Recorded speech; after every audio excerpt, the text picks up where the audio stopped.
Okay, welcome back everyone. So in this lecture we will be talking about real field effect transistors and how they are constructed and etc. and etc. Okay, so FETs are called field effect transistors mainly because you see our FETs were voltage controlled current sources, right? FETs were basically VCCS. So you are using voltage to control the current between the drain and the source, right? Since it is controlled by voltage, you are actually controlling the current using an electric field. All right, so actually the electric field is controlling the output current. That's why, so you are achieving transistor action using electric field. That's why it is called field effect transistors. Okay, this field represents the electric field that is inside the transistor. Alright, so there are many types of field effect transistors. Okay, in fact field effect transistors are the most popular variety of transistor in the world at present. In fact, the transistors that you will find inside your computer chip, okay, the CPU or the GPU processor that you might have in your computer, those are all field effect transistors. Okay, there are many types of field effect transistors. There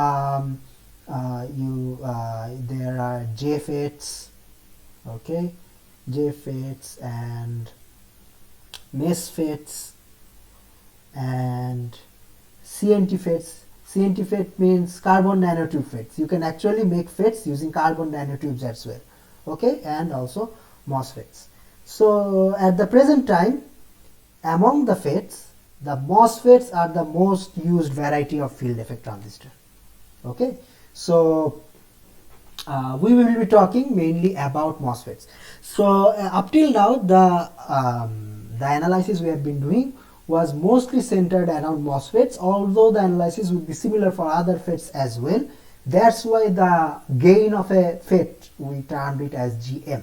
The M stood for MOSFET. Okay, so we will be reviewing how a MOSFET is constructed in short. So what happens during the construction of a MOSFET is that you take a block of silicon, okay, you take a piece of silicon and you create two regions in that piece of silicon. All right, suppose two regions like this. All right, these are called N regions, or in more technical terms, what we like to call them is these are N-doped regions. N-doped regions.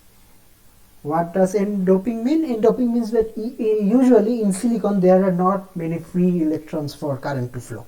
Okay, so we can actually artificially increase the conductivity of silicon by placing other elements inside the silicon crystal. Okay, for example, if we, since silicon is it has a valency of 4, if we place an element that has a valency of 5, then there will be extra free electrons in the crystal of silicon. Okay, so since there are extra negative charges or negative carriers, we call this process N-doping. All right, so we dope two regions in a silicon crystal using N-type elements. Okay, and these two regions are actually called the source and the drain that we have been saying until now. Okay, this is called the source and this is the drain. All right, so suppose if I connect these two terminals with a battery or a voltage source, can you tell me will any current flow through the crystal? Can you guess?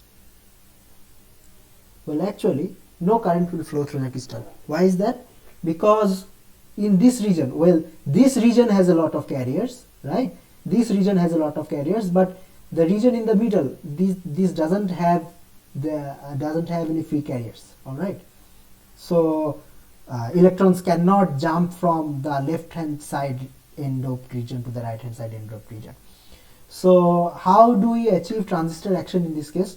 So what we do is we place an insulator above the silicon block. Usually this is made of silicon dioxide, and then we place a metal electrode atop the insulator. Okay, we place an electrode here. Now if I apply a positive charge in this electrode, okay, by the way, this is called the gate electrode, okay, that we have been talking about in the analysis of our FETs until now. This is called the gate electrode. So if we apply a positive voltage to the gate electrode, what happens is that there are some free electrons in the crystal, right? There are some free electrons in the crystal, although they are very less in number, but there are some. So what happens when you apply a positive voltage to the gate terminal is that all these free electrons in the crystal, they start to move towards the gate. All right, they start to move towards the gate. So what happens is that beneath the gate, you can all the electrons, the free electrons that were in the crystal, they start to accumulate beneath the gate. Okay, so if enough voltage is applied at the gate, you can see that a channel forms in this between the two regions. Okay, a short channel forms between these two regions. Now if we apply a voltage here, all right, if you apply a voltage here, then current will flow in this circuit because there is a channel. All right, but if you apply a negative voltage here, will there be any channel? Well, there won't be any channel, right? Well, that was the reason that we said that when we apply a negative voltage at the gate of a FET, specifically a Mosfet, if we apply a negative voltage at this terminal, then, well, the transistor is cut off. That is because there is no channel and no current can flow. All right. So, well, this is basically this is a very simplified version of the construction of MOSFETs. Okay, modern MOSFETs are a bit more complicated than this, but the central principle of MOSFET construction is this: that you have a gate terminal and you have a source and a drain. Okay, and if you apply a voltage to the gate, then a channel forms between the source and drain, and current can flow through it. If you remove the voltage, then, well, the channel disappears and no current can flow. As you can see that if we apply more voltage at this gate, okay, if we apply more voltage at this gate, then the channel will be thicker, and if the channel is thicker, then more current can flow. Okay, so that's why we wrote that ID equals to GM VGS. Okay, as the voltage of the gate increases, if this voltage is constant, then as the voltage of the gate increases, the current between the source and drain terminal also increases. Okay, all right, so why is this called a MOSFET, you might ask? That might be the question. Okay, so while forming this transistor, okay, this FET, what we had three types of materials. Okay, we had a metal gate at the top, right? This was a metal gate. Write that in short. This was a metal gate. Then we had an oxide here, an oxide layer. This was an oxide, and at the bottom we had a semiconductor. Okay, this is, well, usually this is made of silicon, but maybe other types of semiconductor as well. All right, so the three types of materials that have been used in this transistor are the metal, oxide, and semiconductor. So this is called a metal oxide semiconductor FET. Okay, so if you just take the first letters of these three parts, the M and the O and the S, okay, then this becomes the MOSFET. All right, so, well, all of these acronyms have specific types of FETs.